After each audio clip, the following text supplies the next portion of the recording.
자, 일단 수열이라고 하면 수열의 이름부터 알아야겠죠. 수열은요, 말 그대로 숫자의 열이에요.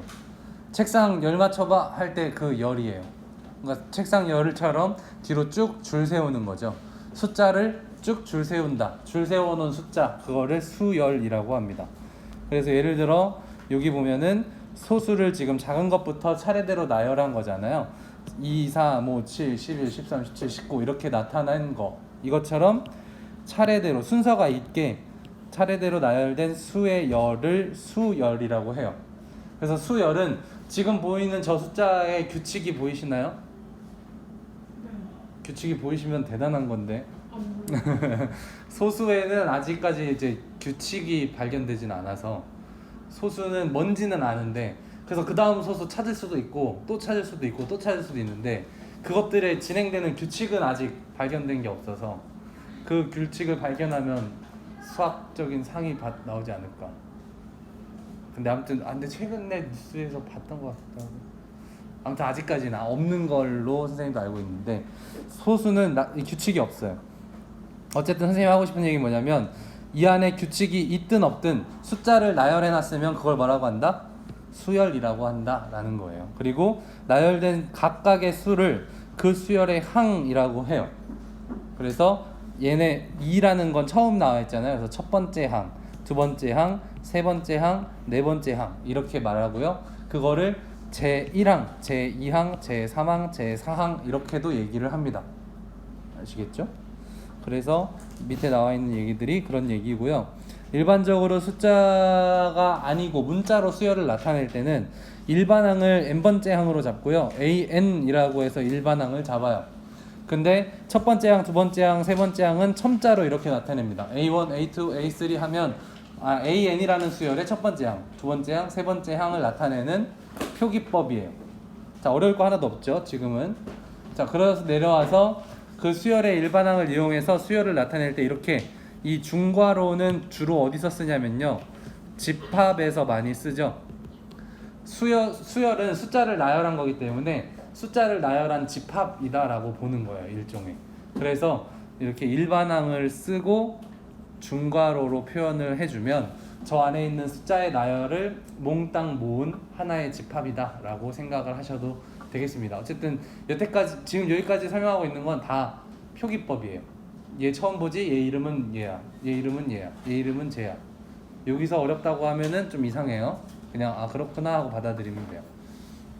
그래서 넘어가서 어떻게 가냐면 수열 2n 플러스 3이라는 수열이 있어요. 그러면 이거의 첫 번째 항은 얼마냐면요, 요 n이 몇 번째를 나타내요. 그러니까 n에다가 첫 번째 항 1을 넣으면 2 더하기 3 해서 얼마? 5가 첫 번째 항이 되는 거예요, 저 수열에. 그 두 번째 항은요, n에다가 2를 넣으면 4 플러스 3 해서 7이 돼요. 이런 식으로 수열을 나타내고 우리가 원하는 항을 찾을 수 있어. 그럼 열 번째 항 A10은 어떻게 될까요? 20 더하기 3 해서 23. 이렇게 첫째 항, 둘째 항, 열 번째 항 아무거나 다 구할 수 있는 게 일반항을 알면 가능합니다.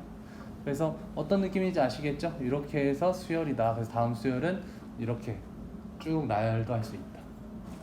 넘어갈게요. 그래서 문제 1번 보시면 수열이 나와 있어요. 3개의 수열이 나와 있죠. 거기에 첫째 항부터 네 번째 항까지 한번 여러분들 직접 계산해서 구해 보시죠.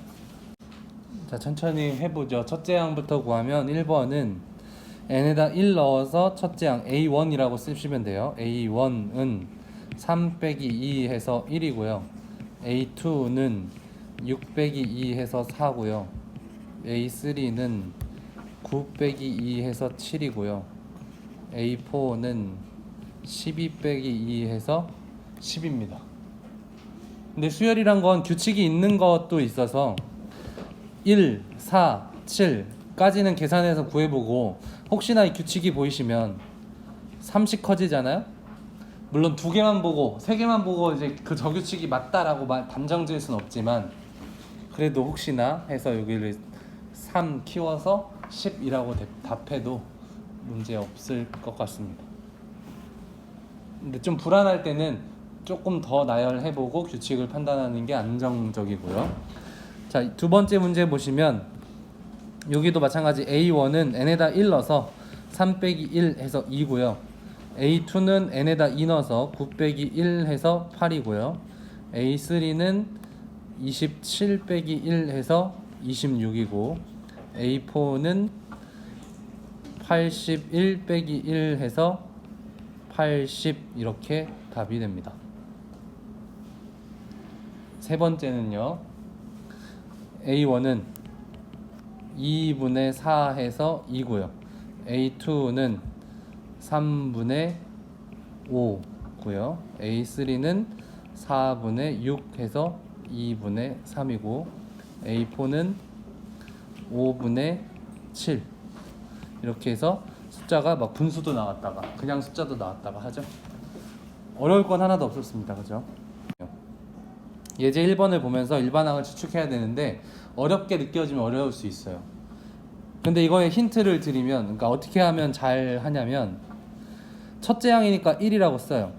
둘째 항이니까 2라고 쓰고, 셋째 항이니까 3이라 쓰고, 넷째 항이니까 4라고 쓰고, 저기 나와 있는 숫자와의 관련성을 한번 생각해 보세요. 이렇게 1과 1의 관련성, 2와 4의 관련, 3과 9, 4와 16의 관련성을 따져보시면 다 뭐 하는 거예요?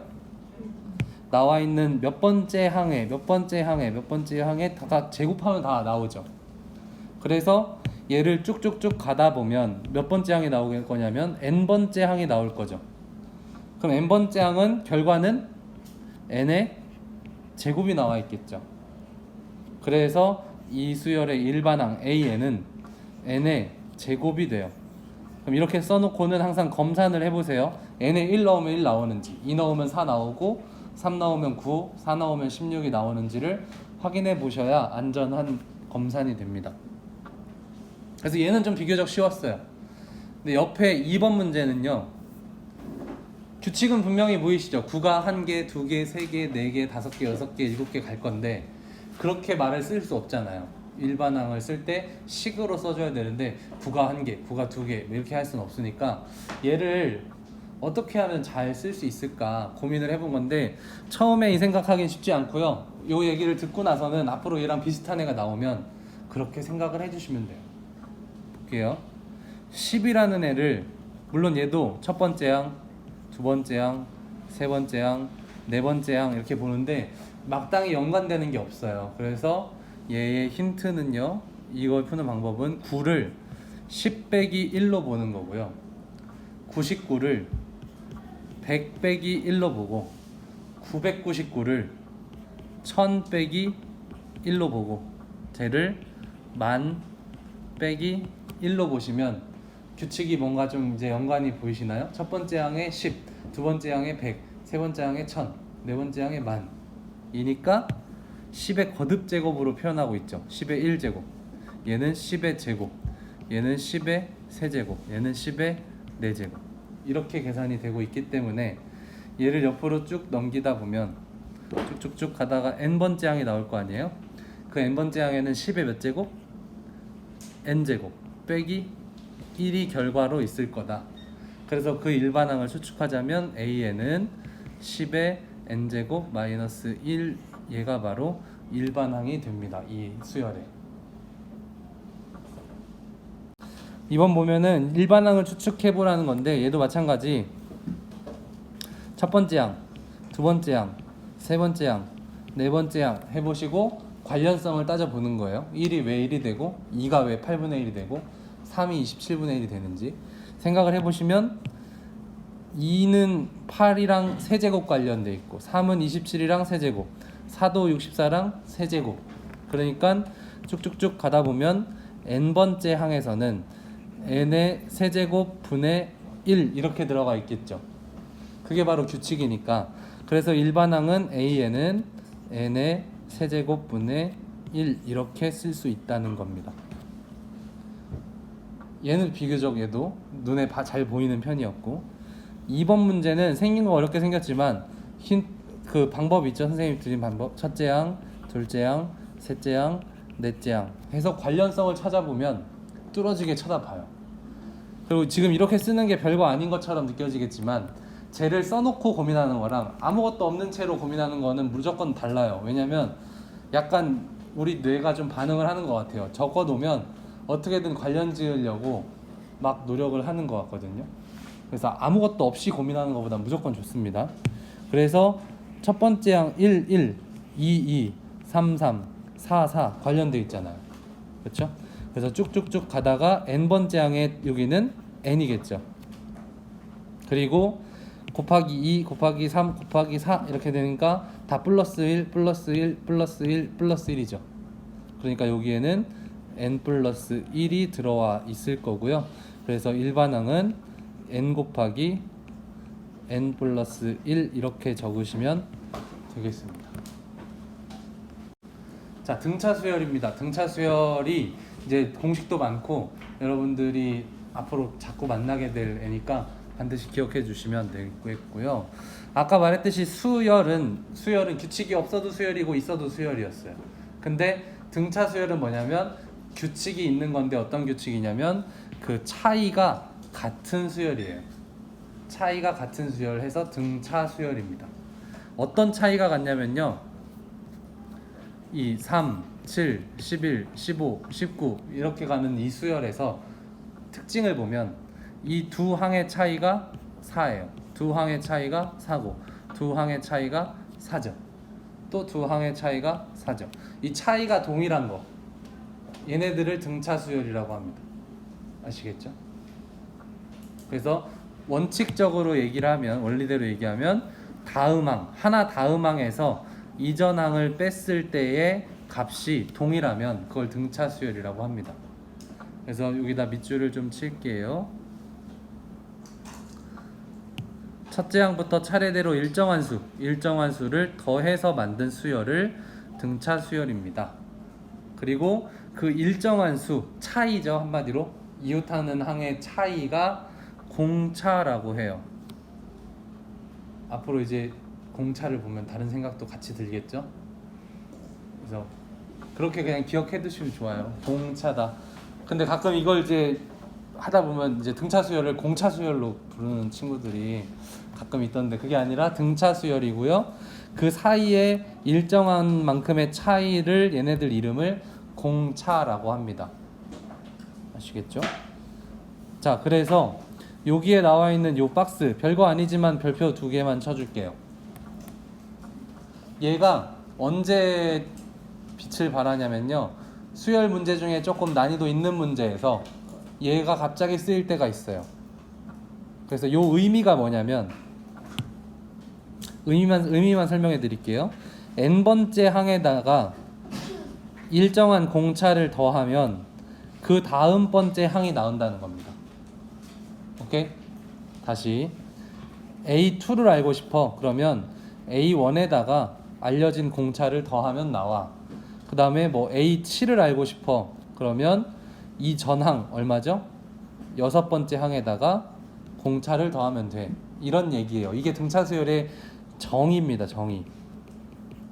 그래서 좀 기억을 해주시면 좋고요. 어려운 문제 있을 때 얘가 가끔 쓰이고요. 다른 모양으로는 AN을 이항해서 A의 N 플러스 1 빼기 A의 N은 공차 D 이렇게 되는 공식도 뭐 뻔한 거잖아요. 제 하나 넘기는 거긴 한데 모양이 다르면 또 다르게 느끼더라고요. 그래서 두 개 다 기억을 해주시고 우리가 실제로 지금 설명은 조금 어려워 보이지만 실제로 할 건 여기 있는 2, 5, 8, 11, 14 이 수열을 보고 이 수열을 딱 보고 첫째 항이 얼마야? 이렇게 물어보는 게 시험 질문이에요.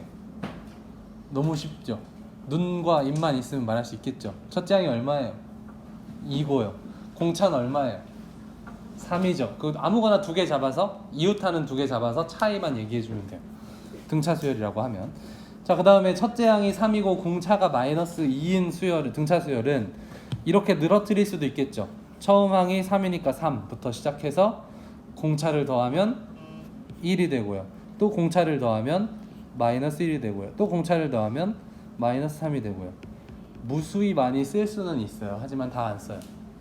아시겠죠? 이거 두 가지 이거 두 가지가 되게 그냥 여러분들의 기본 유형의 문제의 시작이에요. 그래서 어렵지 않다, 그 얘기를 하고 싶습니다. 그래서 문제 1번 보시면 이 수열이 아무런 수열이면은 이 네모칸을 못 채워요. 아무 말 없이 그냥 수열인데 네모칸 채워봐 그러면 채울 수가 없어요. 왜냐면 나머지는 다 규칙이 있지만 여기서 하나 없을 수도 있거든요. 그래서 아무 말도 없는 수열이면 이 네모칸을 못 채우지만 등차 수열이라고 명확히 알려줬잖아요. 그러면 얘는 아무거나 이웃하느랑 잡으면 차이가 다 똑같아야 돼요. 그렇기 때문에 얘를 딱 보고 요 차이가 얼마인지 보고, 그럼 요 차이도 똑같을 거고 이 차이도 똑같을 거고 이렇게 만들어야 되니까 얘가 얼마인지 추측할 수 있겠죠. 자, 그럼 문제 1번에 1번과 2번 여러분들 스스로 한번 해보시죠. 그래서 여기 차이를 보시면 등차 수열 계산할 때는 항상 이 왼쪽부터, 왼쪽이 첫 번째 항이에요. 첫 번째 항이고 오른쪽으로 갈수록 그 다음 번째 항이거든요. 그래서 뒤에 다음 나올 거에서 앞에 거를 빼야 공차가 나와요. 그래서 3 빼기 마이너스 2를 계산하시면 5가 나오잖아요. 그래서 이 차이를 5만큼 5라고 하는 거예요. 그리고 반대로 빼면 마이너스 5가 나오잖아요. 그래서 항상 다음 항에서 이전 항을 빼야 공차가 나온다. 그리고 여기 간단하게 보면 여기도 5가 나와 있으니까 사실 등차 수열이란 거 아니까 굳이 여기서 계산하지 않고 여기서만 계산해서 5네 해가지고 여기다 5 더해서 8 이렇게 계산해도 돼요. 계산하는 방법은 되게 다양하겠죠. 넘어가서 이 문제는요, 네모가 많아서 좀 당황했을 수도 있지만 항상 이웃하는 항을 잡아야 돼요. 이웃하는 항을 잡아서 여기 뒤에 항에서 앞에 항을 뺄 거예요. 그래서 마이너스 2분의 1 빼기 0이니까 마이너스 2분의 1이 공차가 되겠죠. 그래서 첫 번째 네모칸은 1에다가 2분의 1을 더하는 게 아니라 빼요. 그래서 2분의 1이 나오고 거기에서 또 2분의 1 빼니까 0 됐을 거고, 마이너스 2분의 1에 마이너스 2분의 1 하면 마이너스 1이 됐겠죠. 그래서 네모칸 잘 채워주시면 좋겠습니다. 공차를 D라고 잡은 이유는 차이를 나타내는 디퍼런스에서 첫 글자를 따와서 공차라고 하는 겁니다. 등차 수열의 일반항은 중요해요. 아까도 얘기했지만 등차 수열이 중요한데 그 중에 일반항이 좋은 이유는 뭐냐면 아까 말했듯이 어떤 수열의 일반항이 있으면 내가 원하는 몇 번째 항의 값을 바로 끄집어낼 수 있어요. 그래서 반복되는 사이클의 어떤 것들이 있잖아요. 우리가 뭐 일상적으로 지하철을 타거나 버스를 타거나 했을 때 뭐 물론 다 그렇진 않지만 어떤 것들은 뭐 2분마다 한 대씩 와, 뭐 이런 것들. 그리고 그런 거를 했을 때 이렇게 설명하면 좀 그렇지만 일반항을 알고 있다고 가정을 하면 몇 번째 버스가 몇 시에 오는지를 굳이 하나 계산하지 않고 탁 이렇게 계산할 수 있는데 별로 안 와닿죠? 네, 아무튼 그런 것들이 실제적으로 있습니다. 어쨌든 등차 수열의 일반항 보겠습니다. 교과서에 나온 거 그대로긴 한데 선생님이 설명을 다시 해볼게요. 첫째 항을 A라고 하고 공차를 D라고 합시다. 그랬을 때 두 번째 항은 어떻게 하냐면 아까 정의에서 보셨죠? 이전 항에다가 공차를 하나 더 할 거예요. 그러면 A 세 번째 항은 이 전항 A2, 그러니까 얘 더하기 D에다가 더하기 D 하면 되겠죠. 세 번째 항은 계산하면 A1, A1이 A니까 그냥 이렇게 쓸게요. A1이 A니까 A라고 쓸게요. 그래서 A 더하기 2D가 될 거고, 네 번째 항은 바로 전 세 번째 항에다가 A 플러스 2D에다가 더하기 또 D를 하는 거죠. 계산하면 A 플러스 3D가 되고 뭐 이렇게 쭉쭉쭉 내려갈 거예요. 그럼 규칙을 보시면 첫 번째 항은 그냥 첫 번째 항이고, 두 번째 항은 1D가 되고, 세 번째 항은 2D가 되고, 네 번째 항은 3D가 되잖아요. 규칙이 보이시죠? 그렇죠? 그리고 A 플러스는 항상 있고 그리고 첫째 항도 굳이 얘기하자면 0 곱하기 D예요. 그렇죠? 그래서 얘를 쭉쭉쭉 와서 a의 n번째 항이다 라고 하면 어떻게 쓸 수 있냐면 a 플러스 몇 d? n-1d라고 쓸 수 있는 거예요. 그래서 얘가 바로 등차 수열의 일반 항이 됩니다. 반드시 알아둬야 되는 공식이에요. 이해를 할 게 없죠? 그냥 쭉 내려와서 규칙 찾아서 쓴 거기 때문에 뭐 따로 이해할 것도 없이 그냥 이걸 결과적으로 얘를 암기하셔야 돼요. 암기가 나쁜 건 아닙니다. 당연히 암기가 필요해요. 그래서 등차 수열의 일반항을 살펴봤고요. 여기 노란 박스에 보시면 친절하게 공식만 딱 나와 있죠. 쟤를 기억해 주시고 우리가 실제 시험에서 풀 문제들은 이런 형태를 갖고 있어요. 첫째 항이 5, 공차가 7인 일반항을 구하여라. 등차 수열의 일반항.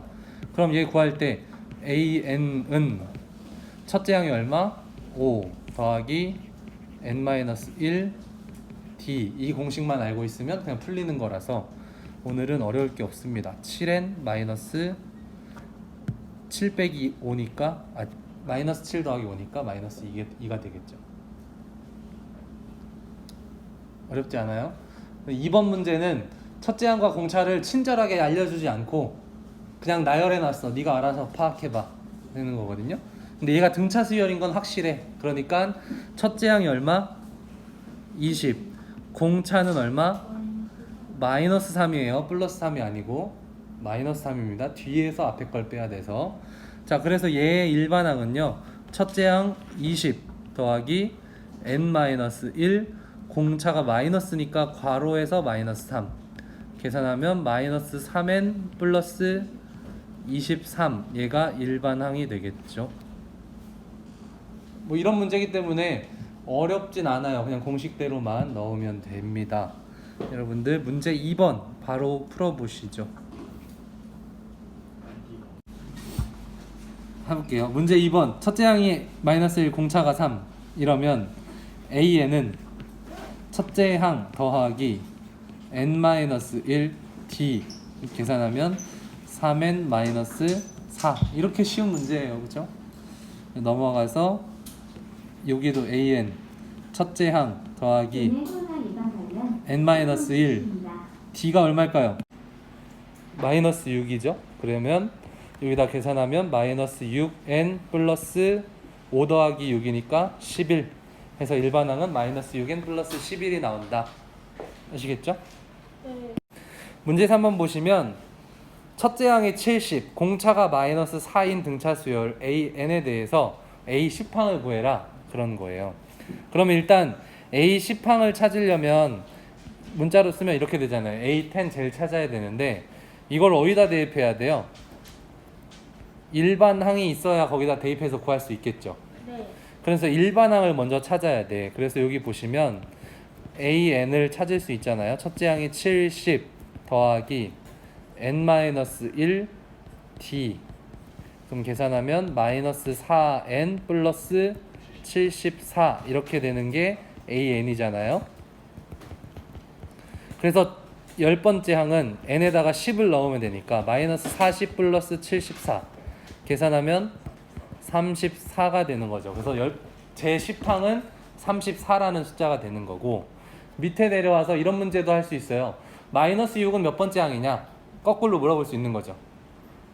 그래서 일반항 마이너스 4n 플러스 74. 그러니까 얘가 모든 항을 다 표현할 수 있는 숫자잖아요. 일반항이잖아요. 그래서 얘가 마이너스 6 나오려면 n은 얼마여야 돼? 했을 때 n이 딱 나올 거예요. 그럼 넘기면 마이너스 4n은 마이너스 80 이렇게 되죠. 그래서 n은 얼마? 20이다. 그래서 몇 번째 항에서 마이너스 6이 나온다고요? 20번째 항에서 마이너스 6이 나와요.